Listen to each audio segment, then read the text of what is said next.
Chasers Podcast. Coming to you live and direct with your host and your moderator, Kevin L. Warren.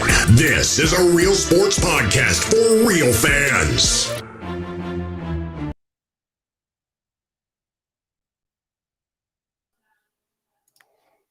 Well, I'll try to do a new interest. I don't know what's something wrong with my internet. Hey, what's up, everybody? It's another Monday after Sunday, because yes, Monday does come after Sunday. It's the Sports Chasers Podcast coming to you live and direct. Hey, it's the fourth and short segment, NFL Week 2. We're gonna get it in, like I said. We're gonna get it in. What's up, D? What's going on? It's still dark in here, but you know. All right, we'll work on it. We'll fix it. It will take D is here. The whole crew is here. Hey, Dan, what's good, man? What's going on? Got his Steelers jersey on. We'll get into that here in a second. What's up, fellas? Hey. Let's get rolling. Let's do this. Let's do this. Mike Mills, what's up? What up? He sounds so happy, energetic. Jesus Christ. Well, we'll talk about him in 1 second there. But I'm glad y'all with us today. A lot to get in. We got 15 to 30 minutes to do this. Man, we're gonna start off with since Dan is with us. Hey Dan, not your Patriots, but your Steelers, man. They came off a tough loss yesterday. Definitely not his Patriots. I'm about ready to Jamar Chase, Bill Belichick. The Patriots defeat the Steelers 17-14. Dan, what you got for us on the your team losing to the Pats yesterday? What was going on with that game there? Man, same old. The offense can't do shit. I mean, I know Najee's not, he's frustrated because they can't run the ball. Once again, probably I think the dude that fumbled the punt, Olszewski or whatever his name is. Yes, he that was probably the best. Yeah, he probably had the best run of the game, and that was on one of them jet sweeps. But I looked and saw some next gen stats on Trubisky. He threw 33 times. He threw 4 over 20 yards. I don't think he completed a single one. He threw 11 over 10 yards, including those 4. So 2/3 of his passes were 10 yards or less. So it's like, yeah, Big Ben's gone, but we're throwing the ball the same distance. We're only throwing it 10 feet, and you're not going to win like that. And I think we had like 1 or 2 like really good drives, but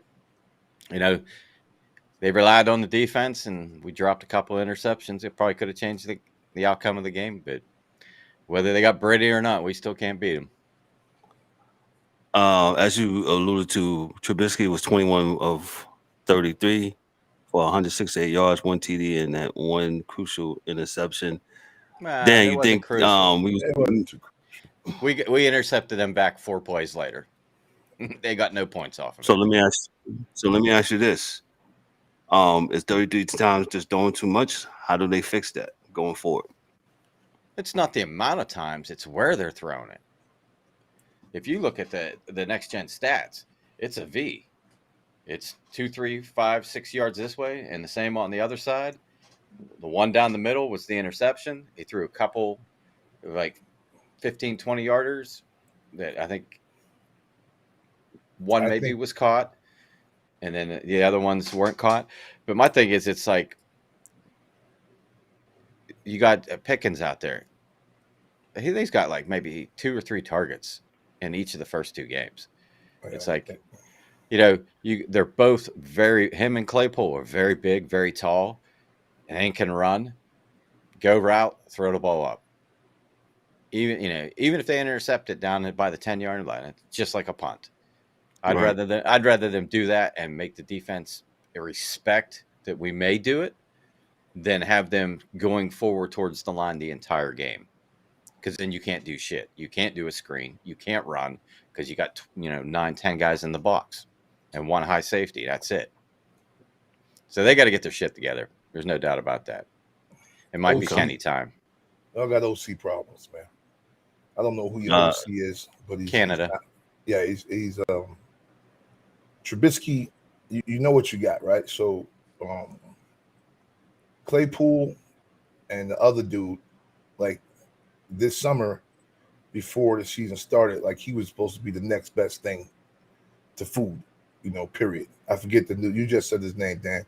But if you know that you don't trust Trubisky to throw outside the hash down the field, then you have to have your offense be very good in between the hashes. I mean, that's it. Like, you don't even practice nothing else if this is what you're doing. Right? The defense played, I think, a pretty good game. I mean, I don't think the Patriots are it was one catch by Aguilar changed the game. He should have been intercepted. That was it. Changed the game over, bow. Because Pittsburgh is at a point in time as a team where if you put up 14 on them, they're not sure they're going to get 14. And that's a hard place to be in as a team. But if you 14 points is like the watermark. When you get that 14, they're not sure they can get to 14 unless it's a turnover or something else. So that's what I saw yesterday watching the game. Offensive line has to get better, or do what you did with Najee. Again, do what works, man. They threw him a bunch of screens, a bunch of little out pops, and he got yardage. If he's not going to get yardage from the backfield, stop trying it. If your offensive line can't do it, you're going to waste a whole half trying to run the ball and not working, then hence that 14 points comes again. So, that's the way I saw it. But it's only week 2, so. It's only week 2. Week 2. Mike Mills, your thoughts on this game, and then we'll move on to the next game. I told y'all about that dipping and dunking with Geno Smith. I told you about that dipping and dunking. Yeah, that shit okay, but it don't win games all the time. It wins when you open up the field. But if you're not taking those shots down the field, you're not opening it up. So dipping and dunking, plus you can't run because Najee gets yards, but his yards per carry average is terrible because that O-line is terrible. 3 yards a carry. Right, because that O-line is horrendous. So they got to get their trenches moving, and they got to spread the ball out a little bit more. Is Mr. Trubisky a great quarterback? No, but he's serviceable. He's taking teams to the playoffs. Bad teams with good defenses to the playoffs, and the Steelers have a great defense. So they got to open that playbook a little more, get their O-line going. Gotcha. Yep. Well, go ahead, D, and we got to move off this. No, that's about right. It's just the one thing that Pittsburgh is going to have a problem with is it's very rare that you get your offensive line to change dramatically over the course of the season without somebody that was out, that was hurt, coming back or something like that. Now, if they're a bunch of 5 new guys, continuity, matters. So, we'll see what happens. They work together maybe a few more weeks and things will work out a little bit better for them. But, when I played, it was pretty simple, man. The things you do well, do well. The things you don't do well, don't do. So if you run the wham or pulls or trap plays and they work all the time in practice, run that shit in the game, right? Because everything else doesn't work. But, we'll see what happens. No doubt. We'll move on to the next game. The Miami Dolphins defeat the Baltimore Ravens 42-38. Tua had 6 TDs, 2 interceptions. He threw 36 for 50 for 469 yards. Mike Mills, I'm gonna give it to you. What happened to your Ravens? We got too comfortable. We got comfortable. The defense took their foot off the necks. The offense, 3 scores. The lack of a running game besides Lamar Jackson came to bite us in the ass, which we knew was going to happen. We got to get them running backs going, and we can't let up on defense. I don't know what the hell we was thinking about. I don't know why we started playing 10 yards back and playing prevent defense on somebody who throws slant routes all game. He had a couple deep throws. I'm not going to front. He had a couple little. The 2 where Hill was wide open. Right. What happened? Waddle caught a wide open one too. So. Yeah, Waddle too. Yeah. Yeah, like I said, he had like 2 to 3 little ones down the field, which was respectable. But that was miscommunication and bad coverage. Yeah. So, he dip and dunk. He like that slant route. He got track stars. So you cannot take your foot off the gas You got to play 4 quarters, and we didn't play 4 quarters. That's the simplest answer. Any other team we playing, if we don't let our foot off the gas, you win that game 99 out of 100 times. Let our foot off the gas, and we got to get our running backs going. Being injured is not an excuse anymore. We got some healthy guys back there. Get them running. Oh, hey, shout out to the angry one. He's in our YouTube comments. For those that's on YouTube or any other social media platform. Mike, let me just point out this one thing real quick about the game. Maybe you might think something that, hey, that 4-for-1 play where they went for it and they didn't make it. Huge, not huge. Thoughts? We do that. We gamble. That's been our identity with Lamar the last couple of years. He asked him, you want to go for it? And Lamar said, yeah, normally he gets it. So it's week 2. We didn't get it this time. I mean, our starters didn't play in the preseason. So it's a rhythm thing. I'm sure next time we got a 4th and 1, we'll get it. I ain't tripping. Gotcha. Dan, your thoughts of your guys in the Baltimore Ravens, your nemesis in the AFC North. I don't know. Football's a crazy game. You know, like the Geno Smith, you can't dink and dunk your way to a championship. But sometimes you could throw 3 touchdowns and run for 1 and still end up losing. And like, I don't know what happened. Like, Mike, you guys got a bunch of cornerbacks or safeties that are hurt? No, we got one. Yeah. Because it just seemed they got the momentum there, like, because they were down 35 to 21 and a half or something. 35, or 14. Yeah, 14. Yeah, it was on 3 scores. Correct. Yeah, and then once they got that train rolling, man, it was over. Because I caught the end of that game, and I was just like, you got to be kidding me. But they got to tighten the defense up, and like you said, you can't let up. You got to play the full 60 minutes, and I mean that's a game I think maybe later on in the season that comes back to bite them in the ass, whether it be for the division title or a playoff spot or seeding that'll benefit them, because that's a game they should have won, definitely. Yeah. DA, what you got on this, sir? Then we'll move on. I'm with Mike. Defense had a lot of lapses. The players are there now. It was just lapses, and it's hard, man. 4-2 speed, man. 2 dudes on the side. When they leaving. So you think you playing back far enough, and you're not. And that's what happens. You think you're playing back far enough till you see the speed, and then when they get on top of you, it's already over. And enough of these idiots saying that a grown man in the NFL can't throw the ball 50 yards in the air. Dudes are just stupid. He ain't got an arm. It's stupid shit. That's dumb. It's dumb. He's a pro. He wouldn't be there if he couldn't throw the ball 50 damn yards. So there you go. You heard it here. Hey, shout out to all my Miami Dolphin fans down this way, man. Hey, shout out to your team. Your team played 4 quarters, man, and they did a good job. Tua did a good job. Shout out to Hill and Waddle, who's some serious receivers for the Dolphins.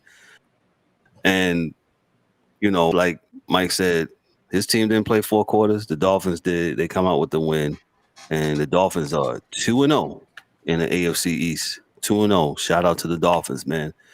Good work. We'll move on to the next game. The New York Jets went to Cleveland yesterday, and they was down too. And guess what they did in the last minute 15, minute 20, I believe, down 10, and they wound up winning the game 31-30. Yo, Flacco turned back the clock, right, Mike? Hell no, because he never did that in Baltimore. He ain't never did that. That's a new person. Joe Flacco was 26 of 44 for 307, 4 TDs, man. The Jets, man. Hey, shout out to the coach. What's your coach's name? Your former coach, Dion. What's it? Saleh.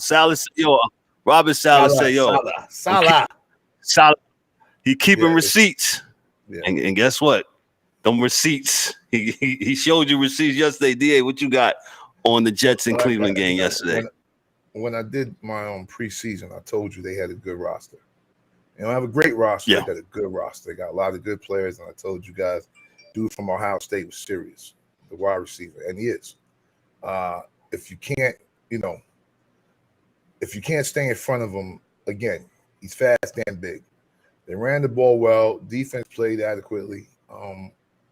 They're a good team that played hard last year, and I think we said that. I think you guys would give them like 4 wins or something stupid like that. And I didn't give them any wins. I didn't say anything. I just said they got a better roster than what people think, and they're going to surprise a lot of people this season because of that. And I, got no problem with them, man. It was a good game, and I think the great thing for the rest of the NFL is there's going to be a sell-off in Cleveland in about a month and a half. So there's going to be a lot of stars getting that you're going to be able to get out of Cleveland real soon. Like that tight end, Kareem Hunt, probably a few dudes on the defense. If this thing starts to go south, yeah, this is what's going to happen. They're going to let dudes go. Well, wait. They 1-1. Everybody lost in the AFC North. I said if. I just said if. Okay. It goes south because of the roster and the cost Right. of the roster. You know me, That's I'm on right. the business side that, it's going to drop. They're going to let dudes go. So, so that's all. Yeah. The angry one said, yeah, Gary Wilson is nice. Yeah. Wilson is nice, man. That's for sure, man. Played a good game yesterday. Yeah, he's very serious. Dan, what you got on this game? One of the other nemesis in the AFC North, the Browns losing in this fashion. Hey, before you do that, that onside kick. Those don't know the onside kick rules have changed a little bit, so it's damn near impossible to get an onside kick recovered, and the Jets managed to get the ball back and recover it. Kudos to the Jets for that. Go ahead, Dan. I was just gonna say Cleveland doing Cleveland things. Yeah, They'll find a way. And we got them Thursday, so we might be able to. Mitch might be able to get a pass more than 10 yards next week. But yeah, like with the roster they got, man, they just got to hand the ball off, play some defense. Indeed. I mean, I think what is it? Everybody's 1-1 except Cincinnati. Ooh. They'll next up. We're talking about Mm-hmm. Yeah, so it'll be interesting here in the next couple of weeks. But yeah, I never expected the Jets to score more than 21 points with good man Flacco from the replacements out there. Yeah. That's right. Yeah, Mike Mills, the guy singing the song before he kicked. Mike Mills, what you got, man? I mean, shout out to the ghost of Joe Flacco out there winning games. I mean, I just say bad clock management from Cleveland for 2 of the special teams, and good luck. I mean, because there was no way they should have lost that game. There was no way. They did what they were supposed to do. They ran the ball. They prevented errors, and then they still blew it at the end. So a lot of people was getting on Chubb. I seen like, yeah, he should have took a knee, but they went up like 2 scores. So, and it was barely any time left. Right. So it's like, don't miss the real problem. Defense should have played better. There's no reason they should have gave that up. And defense got as many of those big names on it as the offense does. So, if not more. So, indeed. Yeah. Brown shouldn't have gave that one up. Shout out to the Jets, though. You got to win the games that you're not supposed to win, or win the games you're supposed to win. But like I always say, the Browns be browning, and they did it. They browned all right. Right on time. The Browns going to brown. That was an episode of us. Got to find it, but the Browns are going to brown, man. Let's move forward to. I think Dan said it before. The Cincinnati Bengals went down to Dallas to play the Dallas Cowboys. Cowboys came on top 20-17. Cowboys were up most of this game. The Bengals came back late in the fourth quarter to tie it up. Awesome 2-point conversion. They tied it up. Cowboys field, and their field goal kicker connected with a 50-yard field goal. The Cow backup played really well. I kept hearing all this week, man. They need to go get Dorian's quarterback, Jimmy G. They need to go get this person. They need to go get that person. They need to get person. The Cowboys backup, man. He's been playing in their system So he should know the offense. So why would you want to bring somebody in, teach them the offense, try to teach them the offense, and do all those things? I'll start with Mike. What you think about the Cowboys and the Cincinnati game there? First up, I say shout out to that Cowboys defense. Yes, that's what did it. They defense kept them in the game all day and night. That pass rush was back there giving Joe Burrow nightmares. And I called the Steelers O-line terrible. That Bengals O-line, they spent money on it, and they still bad. They out there. No, Mike. I'm out there looking ugly. Hold on, Mike. Let me rebut that real second. 5 seconds. Yes and no. Joe Burrow's got to get rid of the ball too. Some of that is his. He got to learn to get rid of the ball. Listen, now that won't all 6 sacks ain't all the quarterback. No. I'm not saying it is, but it ain't all the O line too. Some of that, if you looked at some of the game, he held onto the ball way too long and allowed sacks. So a host of moderators out there taking snaps. He was out there on the line. All right, like I said, that O line is terrible. You cannot, and then Joe Burrow, you wait too long. You can't wait to the end of the fourth quarter, and then you want to wake up and get the ball out of there. Nah, that's an all game thing. So shout out to them Cowboys defense, man, and good clock management because they got that ball back, they got a position, and they ran the drill perfectly. They did what they were supposed to do. So shout out to the Cowboys, man.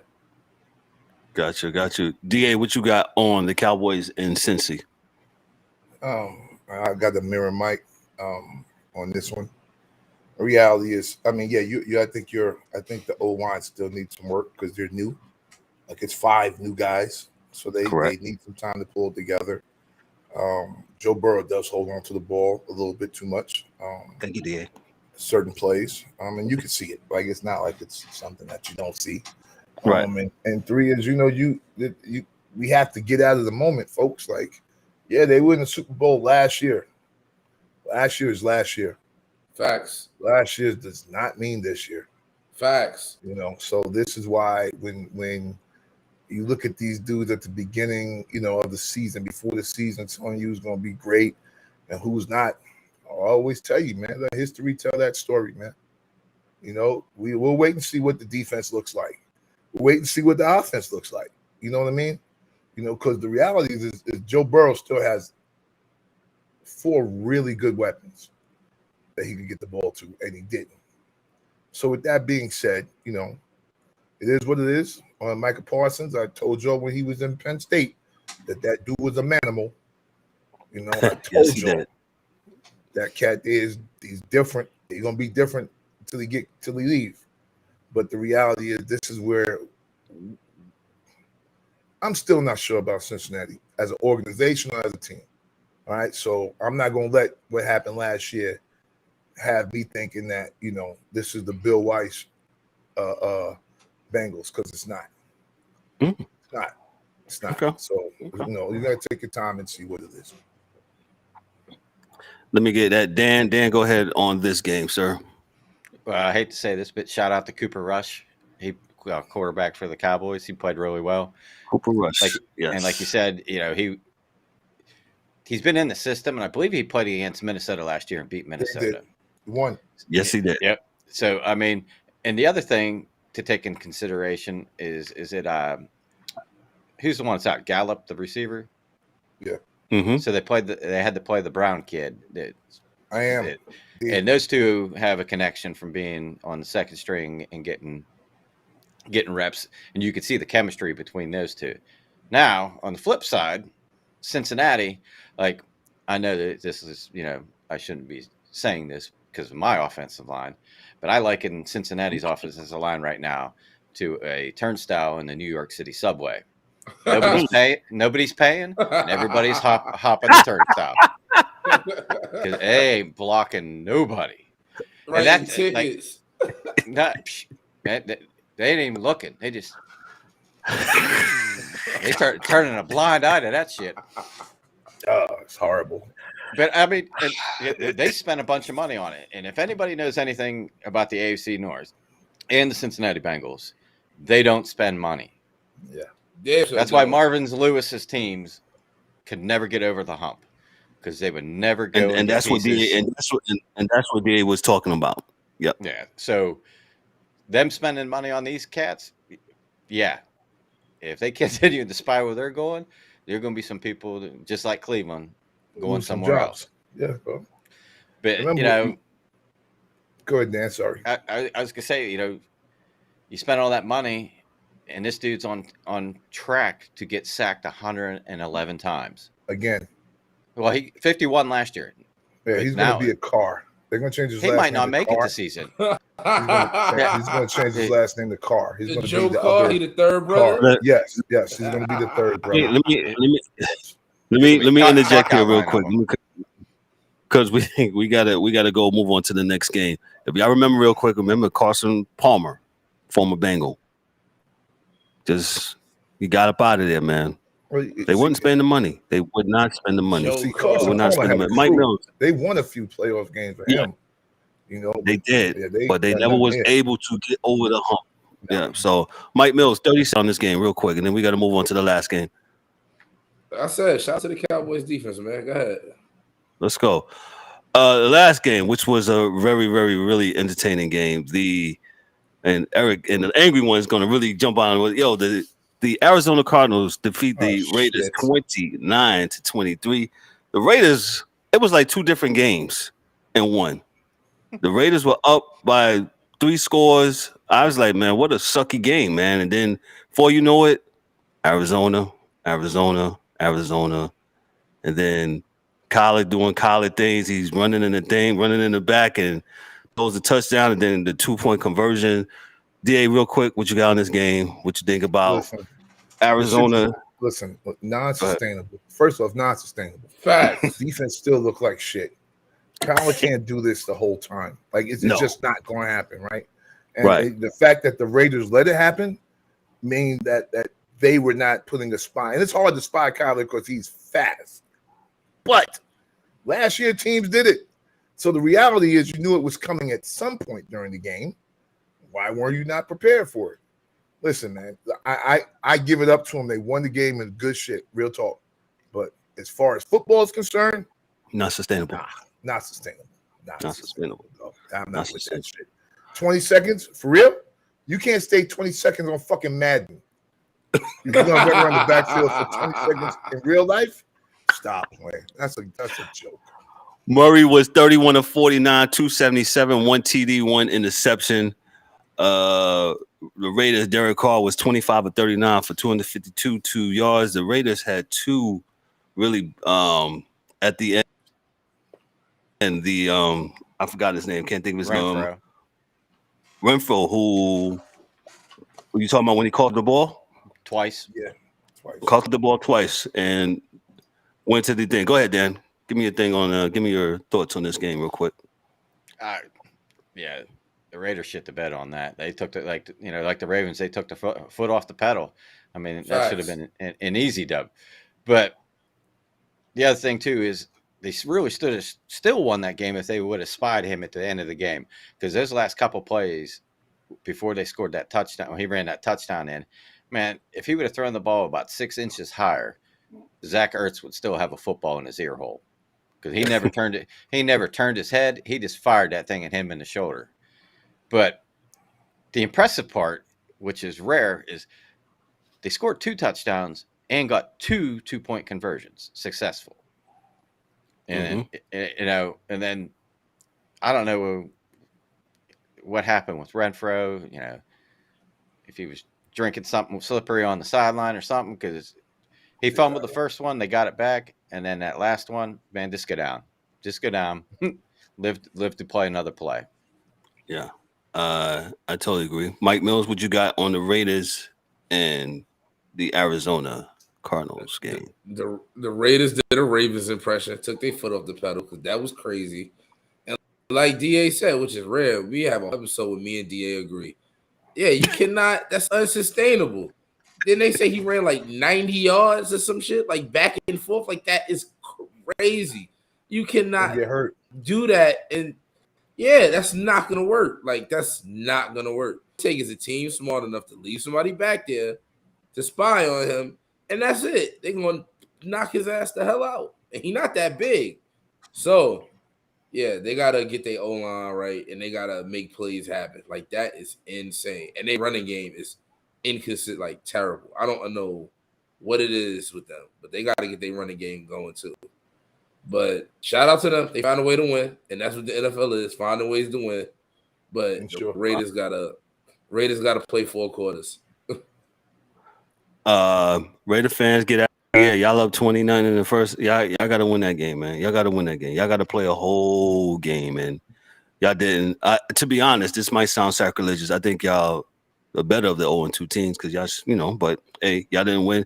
Just to preview tonight, the Titans go visit the Bills. Titans are 0-1. Bills are 1-0. The Vikings go to South Philly to visit the Eagles. Vikings are 1-0. Eagles are 1-0. Real quick, what y'all got on the game collectively with the Titans Bills? Bills. But I'm going with the Bills. Yeah. Dan, they hold division one. They got to complete it. Yeah. I think Tennessee's the same way, is in kind of the same boat as the Steelers, besides the fact that they can run the ball. That if they get down points, which Buffalo can put up, they're not going to score a whole lot with Tannehill, I don't think, against that defense. So if they get down, it might be a wrap. Gotcha. Vikings and Eagles. I'm going with the Vikings tonight. Vikings. I like the Vikings, man. I like how they play. Eagles are serious too. I'm going with the Vikings. Guys, what you got? Eagles. Anybody?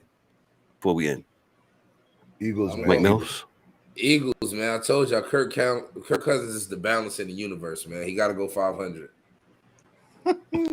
I got the Vikes.